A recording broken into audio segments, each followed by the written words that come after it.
त्रा में दो शब्द आते हैं ना, त्रा, आप लोग बोलो त्रा। त्रा में आप देखिए आपकी टंग है वो ता और रा, किस पे जा रही है? त्रा। तो त्रा त प्लस र किस पे जा रहा है? किस पे जा रहा है? त्रा। त्रा कितने शब्दों से कितने अक्षर से मिलकर बना है? कौन सा तीन? तीसरा बताओ। हाँ बताओ। त्रा, त एंड र, त और र, त्रा। ओके, अभी हम रीडिंग करेंगे चैप्टर का, ठीक है? जैसा कि पहले भी करवा चुका हूं, मैं आप लोगों से भी रीडिंग करवाया हूं। जैसे प्रिय मित्र अभिषेक, नमस्ते। आशा है कि तुम और परिवार में सभी सकुशल होंगे। सकुशल जानते हैं? सकुशल क्या होता है? सकुशल होंगे, कुशल, खुश, सब लोग ठीक होंगे। कैसे होंगे? ठीक होंगे। और गर्मी की छुट्टियों का आनंद ले रहे होंगे। अच्छा, आप गर्मियों की छुट्टी में आप लोग कहां जाते हैं? मैसूर। ओके, नहीं किसी जैसे किसी के घर जाते होंगे ना, दादी घर, बाबा घर, नाना घर, मौसी घर। Very good. हाँ, आप दादी के घर, दादी के घर। अच्छा, नानी के घर कोई नहीं जाता? जाते हैं ना? तो चैप्टर में भी यही है, मैं अपनी छुट्टियां मनाने अपने नाना नानी के घर गुवाहाटी आया हुआ हूँ। कहाँ आया हूँ? गुवाहाटी आया हुआ हूँ। गुवाहाटी कहाँ पर है? किस राज्य में है?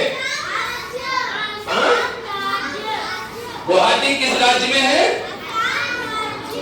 ओके, गुवाहाटी, बात में जाओ। गुवाहाटी भारत के पूर्वोत्तर प्रदेशों का प्रवेश द्वार है। कौन से देशों का? हाँ बताओ, पूर्वोत्तर प्रदेश में कितने राज्य हैं? पूर्वोत्तर प्रदेश में 7 राज्य हैं। अरुणाचल प्रदेश, असम, नागालैंड, मणिपुर, मिजोरम, त्रिपुरा, मेघालय। इन 7 राज्यों को हम लोग सेवन सिस्टर्स भी कहते हैं। इन राज्यों को हम क्या कहते हैं? सेवन सिस्टर्स भी कहते हैं। और ये हमारा क्या है? जो पूर्वोत्तर प्रदेश है उसका एक प्रवेश द्वार है, एक एंट्री का गेट है। गुवाहाटी भारत के पूर्वोत्तर। अच्छा, पूर्वोत्तर कितने शब्दों से मिलकर बना है? कौन कौन सा? पूर्वोत्तर, पूरब और पूरब और वेरी गुड। यहाँ एक बहुत सुंदर और एक विशाल महानगर है जो ब्रह्मपुत्र नदी के तट पर स्थित है। तट होता है किनारा। देखो ब्रह्मपुत्र नदी कितनी बड़ी है? कितनी बड़ी है ना? है या नहीं? तो ब्रह्मपुत्र नदी के तट पर स्थित है। ब्रह्मपुत्र नदी इतनी विशाल नदी है कि इसमें एक माजुली नाम का भी द्वीप है। क्या है? माजुली द्वीप कहां पर है? कहां पर है माजुली द्वीप? ब्रह्मपुत्र नदी पर स्थित है। तट होता है किनारा। क्या होता है? किनारा। ओके, तुम्हें यह जानकर आश्चर्य होगा कि ब्रह्मपुत्र माजुली नाम का द्वीप है। यह नदी में स्थित भारत का सबसे बड़ा द्वीप है। भारत का सबसे बड़ा द्वीप का नाम क्या है? जो नदी के तट पर स्थित है। माजुली में असम के विश्व प्रसिद्ध वैष्णव मठ क्षेत्र में हमने एक क्षत्रिय नृत्य देखा। कौन सा नृत्य देखा? बताइए क्षत्रिय नृत्य के बारे में।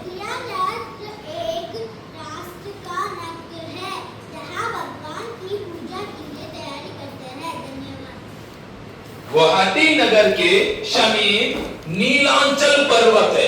कौन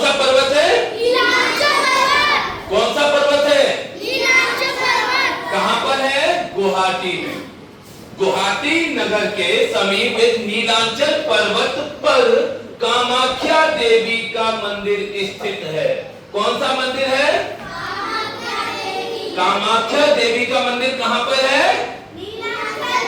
नीलांचल पर्वत पर स्थित है। यहाँ पूरे भारत से श्रद्धालु दर्शन करने के लिए आते हैं। हम लोग पिछले गुरुवार को वहां दर्शन करने गए थे। हम उमानंद मंदिर भी गए थे। कहाँ गए थे? उमानंद मंदिर भी कहाँ पर है?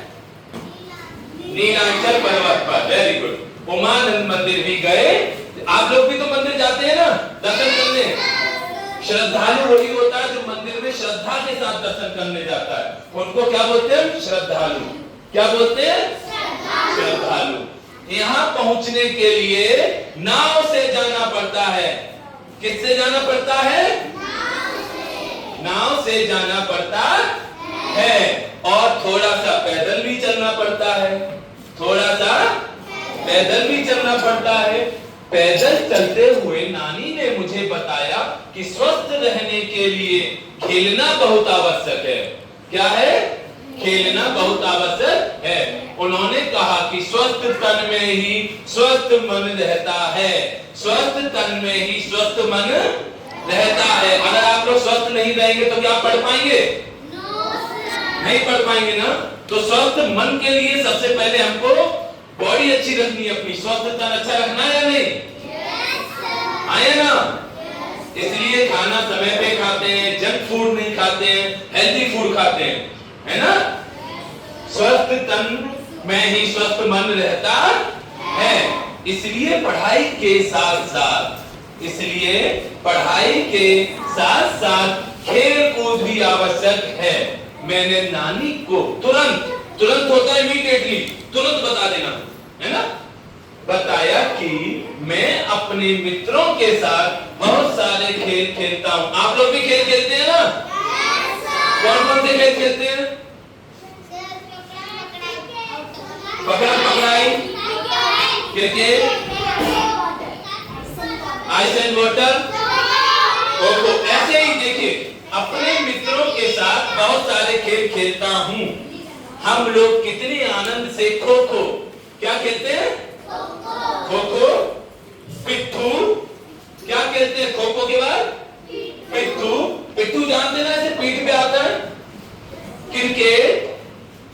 और क्या खेलते हैं? क्रिकेट और फुटबॉल खेलते हैं। खेल की बात सोचते ही मुझे तुम्हारी याद आने लगती है, दोस्त की याद आने लगती है ना खेल में।